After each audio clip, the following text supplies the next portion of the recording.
আমি প্রথমেই এই লড়াইয়ের সাথে একাত্মতা ঘোষণা করছি এবং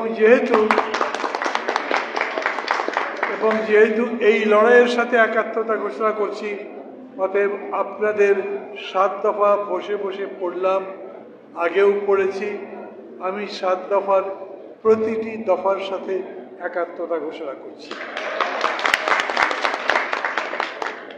বন্ধুগণ, একটা কথা বলবো আমি আপনাদের। এমনি শুনেছেন আমার হাতের সময় কম। আমার বহুদিনের পরিচিত পুরানো এক বন্ধু আমেরিকা থেকে এসছেন। 7 দিন পরে আজকে তার সাথে আমার দুপুরে একটা রেস্টুরেন্টে বসে খাওয়ার কথা। উনি পৌঁছেছেন। ওই নেতাদের কাউকেই আপনি সম্ভবত এই যে কর্মচারী কর্মকর্তারা বৈষম্য বিরোধী লড়াই করছেন তার সাথে একাত্মতা ঘোষণা করতে দেখেননি। আমি বলছি আবার, যারা রক্ত দিয়ে জীবন দিয়ে এই পরিবর্তনটা আনলো তারাও অনেকে এখনো বৈষম্য বিরোধী এই লড়াইয়ের সাথে একাত্ম হতে পারেননি। আসলে বৈষম্যটা বোঝা দরকার। আমি বসে বসে আপনাদের নেতা ওয়ারেসের কাছ থেকে এই আউটসোর্সিং বিষয়টা বুঝতে চাইছিলাম। এমনিতে বাইরে আমরা যখন আউটসোর্সিং বলি তখন তার মিনিং ডক্টর ইউনুস করবেন, চাকরির জন্য আরেকজনের কাছে কেন যাবে? চাকরি নিজেই খুঁজে নাও, এমপ্লয়মেন্ট নিজে তৈরি করো এবং সমস্ত অনাচার, অত্যাচার, নির্যাতন, বঞ্চনার বিরুদ্ধে নিজে নিজে প্রতিরোধ করতে শেখো। অথচ এই সচিবালয়ের মধ্যে কি চলছে সেটা জানেন। আমি অন্তত পক্ষে 3টা সংবিধান সহ যে সংস্কার কমিশন হয়েছে তাদের বৈঠকে, যেখানে তারা তাদের প্রস্তাব পেশ করেছেন, সেখানে গেছি। প্রশাসন ক্যাডারে যে পরিবর্তনের প্রস্তাব করা হয়েছে একটা ঝড় তুলে দিয়েছে। মনে হয়েছে যারা এই পরিবর্তনের কথা বলেছেন তারা এক চোখে দেখেন আর এক চোখে দেখেন না। এই জন্য এক চোখে কেবল অ্যাডমিন ক্যাডার দেখেন আর এক চোখ তো বন্ধ। আপনাদের দেখতে পারেন না। আপনাদের দেখতে পারেন না বলে আপনাদের সমস্যার সমাধানের কথাও তারা বলতে পারেন না। কি করা দরকার? নিশ্চিতভাবেই দাবি আরো জোরদার করে করেন, আন্দোলন আরো শক্তভাবে করেন। কিন্তু পাশাপাশি একটা কথা বলি, এই যে সরকার আছে, এই সরকারের কি কোনো জবাবদিহিতা আছে?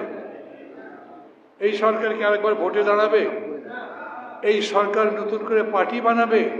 তো ওরা যদি বলে এত কাজ করতে পারবো না, কোনো রকম একটা ভোট দেবো দিয়ে চলে যাব, তারপরে নিজেরা যেখানে যেখানে ছিলাম ভালো ছিলাম ওই জীবনে চলে যেতে চাই, তখন কি করবে? অথবা ধরেন আজ ওয়ারেসের নেতৃত্বে আপনারা সবাই এখানে এত বড় একটা সভা করছেন, শুনে যদি ওরা বলে চালাবো না দেশের কোনো দায়িত্ব নেবো না, তাহলে কি করবেন? কালকে একটা সরকার বানাতে পারবেন? আমাদের জন্য সমস্যা হয়েছে, এই সরকার অনেক ভুল করছেন। আমি বলবো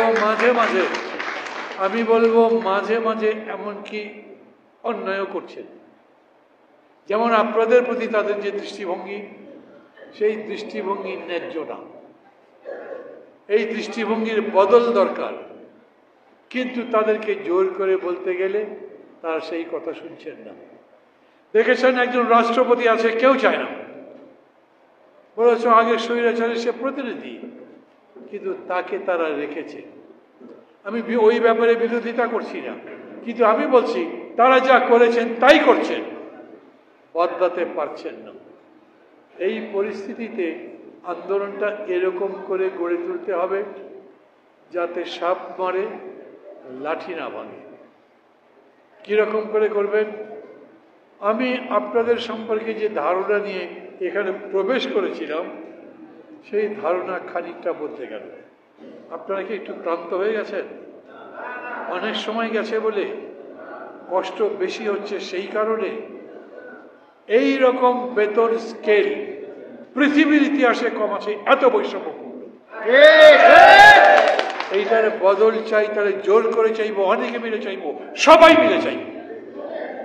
তাতে তো আমাদের মধ্যে কোনো পার্থক্য থাকবার কারণ নেই। আমাদের সেরকম করে সংগঠিত হতে হবে।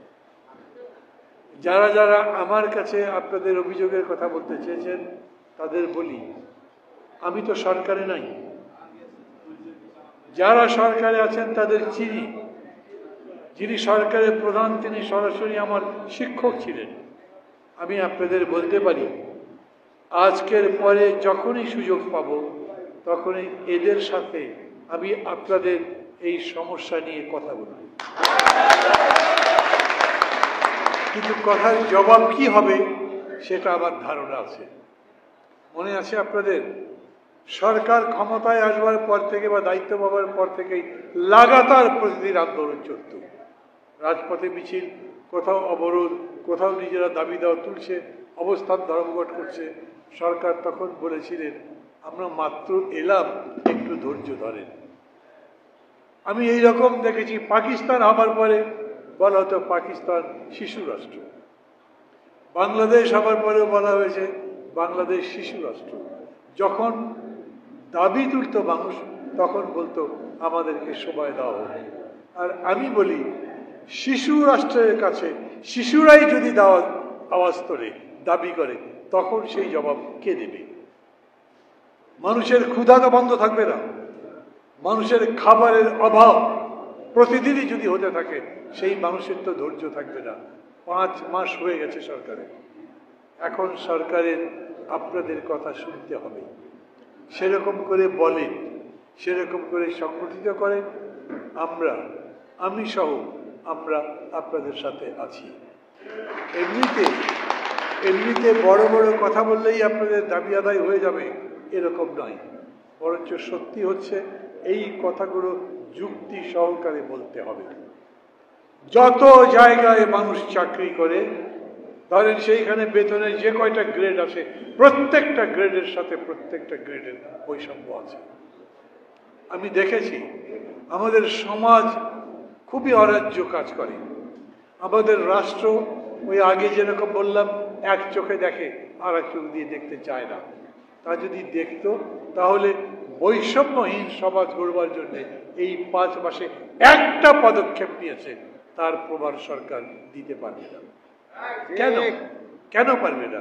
কারণ তারা অন্যান্য অনেক বিষয় নিয়েই ঝামেলার মধ্যে আছে, সেগুলোই সামলাতে পারে না। এত জিনিসপত্রের দাম বাড়ছে, কোনো জিনিসের দাম কমাতে পারেনি, মানুষের অভাব বাড়ছে, কোনো চাকরির ব্যবস্থা করতে পারেনি। আর দেশে নির্বাচন কবে কীরকম করে করবে সেই ব্যাপারে কোনো সিদ্ধান্ত হয়নি। এর মধ্যে নতুন করে আবার শুনছি নতুন প্রোক্লামেশন হতে হবে। প্রোক্লামেশন মানে বোঝেন? নিশ্চয়ই বোঝেন। ঘোষণা বলেন প্রোক্লামেশনের বাংলা, প্রজ্ঞাপন বলেন।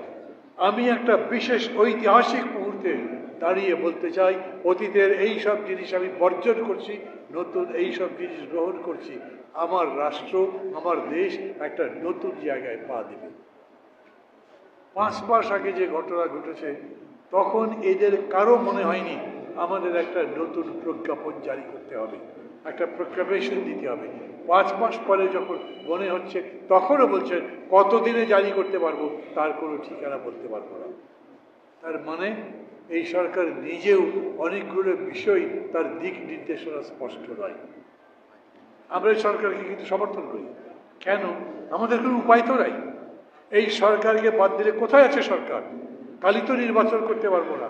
অতএব এই সরকারের কাছেই বলি, এই দাবিগুলো ন্যায্য, এই কাজগুলো আপনাদের করা উচিত, সেই কাজগুলো করে সবাই মিলে চলেন। আমরা একটা ন্যায্যতার সমাজ, একটা বৈষম্যহীন সমাজ, একটা গণতান্ত্রিক সমাজ, একটা কল্যাণ সমাজ, কল্যাণধর্মী সমাজ, কল্যাণধর্মী রাষ্ট্র গড়বার সংগ্রাম করি। আজকের দিনে এটা যদি আমরা একসাথে সিদ্ধান্ত নিতে পারি, তাহলে যে বৈষম্যহীন চাকরি এবং পদায়ন সহ যে কাজগুলো আপনারা চাইছেন সেটা হতে পারে। আপনারা ভালো থাকবেন। খোদা হাফিজ। সর্বপ্রথম সরকারি চাকরিজীবীদের নবম পে স্কেল সহ মহার্ঘ ভাতা সংক্রান্ত সঠিক তথ্য পেতে চ্যানেলটিতে লাইক, কমেন্ট ও সাবস্ক্রাইব করতে ভুলবেন না। ধন্যবাদ।